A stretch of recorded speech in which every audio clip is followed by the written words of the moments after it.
I share what I'm listening to and my thoughts on music and the business daily for free at helloyassine.com. What's poppin', y'all? It's looking a little bit shaky. Some may say it's even looking a little bit Bobby Shmurda. I wouldn't say that.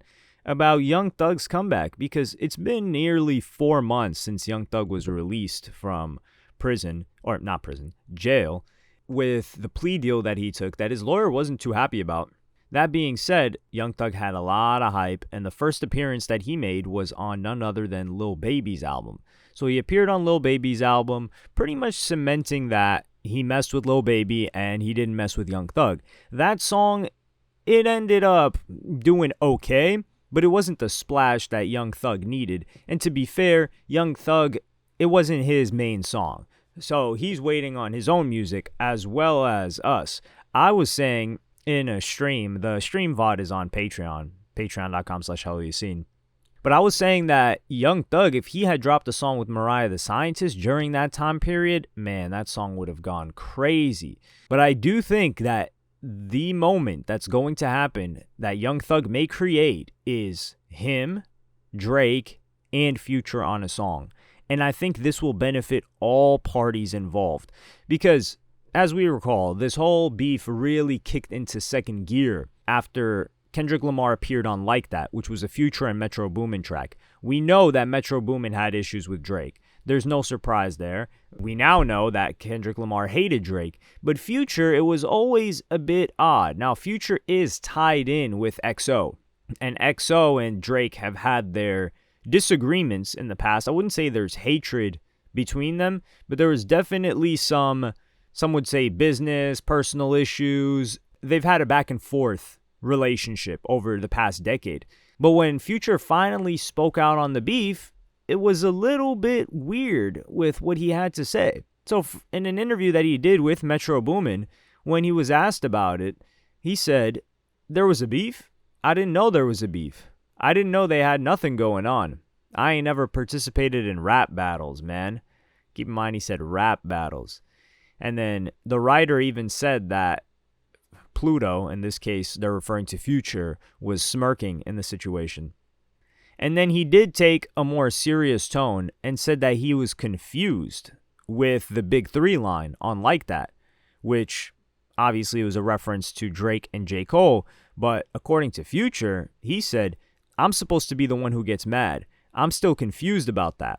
Nobody cares what I think." That's what was so effed up about the stuff, to the point where I'm so player that I ain't even said anything about how I feel about it. Like, why is everybody mad when he was talking about me on my song? So y'all just forget about me. I ain't part of this Big Three. I'm nobody on my song. Man, if I didn't get mad, nobody should have gotten mad. If I would have been really mad about it and I made something out of it, then someone else could be like, "Oh, I can make something else about it." And then he says, "Got no reason to be mad at anybody. I just told you, I'm chilling. Do I sound like I'm mad at anybody?"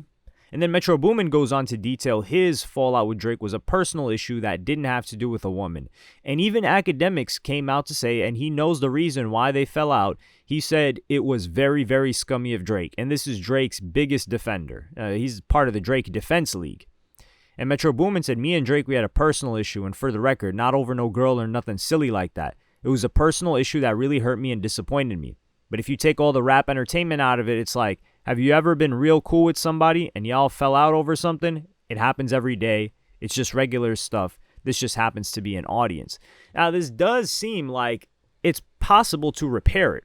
Even on tour and during the We Trust In You tour, Future had an emotional performance back in August when he was performing Wait For You, the song with Thames and Drake. And there were several accounts saying tweets like, "I hope Pluto and Drake make up.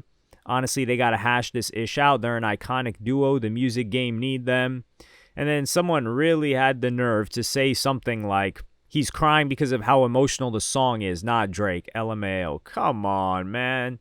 Future has heard that song so many times. Future's got ice in his veins. We know this.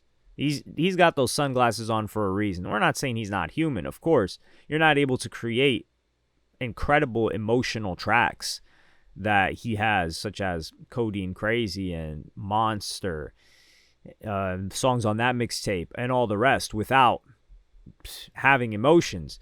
But what I think is going to happen is Young Thug is going to bring all of these guys together, and I think this is going to initiate the rollout, or it should initiate the rollout for Drake's next and upcoming album. Because think about it like this. If Metro Boomin produces it, Young Thug is locked in. And keep in mind, when Young Thug first got out of jail, he sent out a tweet that was saying the following, that Future ended up liking. The tweet was, Drake, Future, Metro Boomin, tagging all of them. We all brothers. Music ain't the same without us collabing. This was actually right before he got released.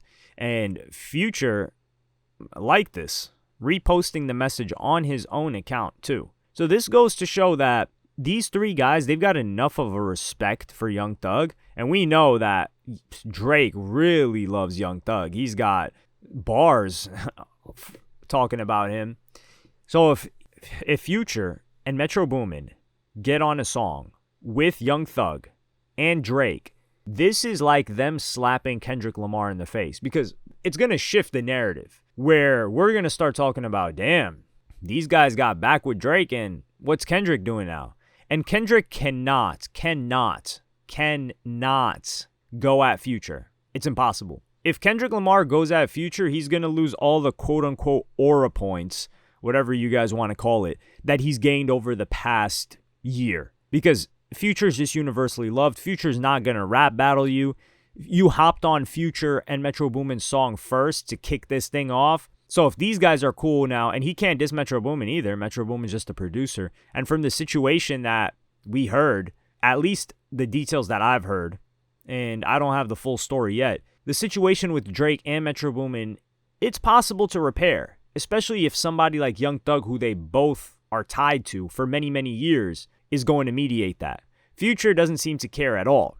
So if these guys are able to come together and drop a hit, it's going to launch Drake back into being universally loved by the hip-hop audience. At least this particular audience that loves Future. And then he follows it up with a crazy album. It's not that he has to diss Kendrick Lamar. It's just that the attention is going to get squeezed away from Kendrick Lamar. And it's going to get focused on these guys. And the conversation is going to be around them in hip-hop. Because whilst hip-hop is competitive, it is collaborative. And if Kendrick Lamar is on an island by himself dropping, not too many people are going to care as much as Young Thug, Metro Boomin, Future, and Drake linking up again, getting back cool. Why are they cool again? Oh, these guys just dropped a hit song. Young Thug's coming out with the first song that he's dropped since he got locked up. Now Young Thug's going to come out with an album. After that is Drake. You're going to drown out all of the noise, which is exactly what Kendrick Lamar did when he drowned out the noise of Meet the Grams by dropping Not Like Us as well. So this is something that I'm really interested in seeing develop. I think it can happen, and it will be one of the most legendary moments of all time if Young Thug is able to put it together. But if there's anybody that can make it happen, it's going to be him. But let me know what you guys think about this in the comments. Like and subscribe and hit the notification bell if you enjoyed. Follow me on Twitter and Instagram. Go to helloyassine.com, and I'll see you in the next one. Thank you for watching. Peace.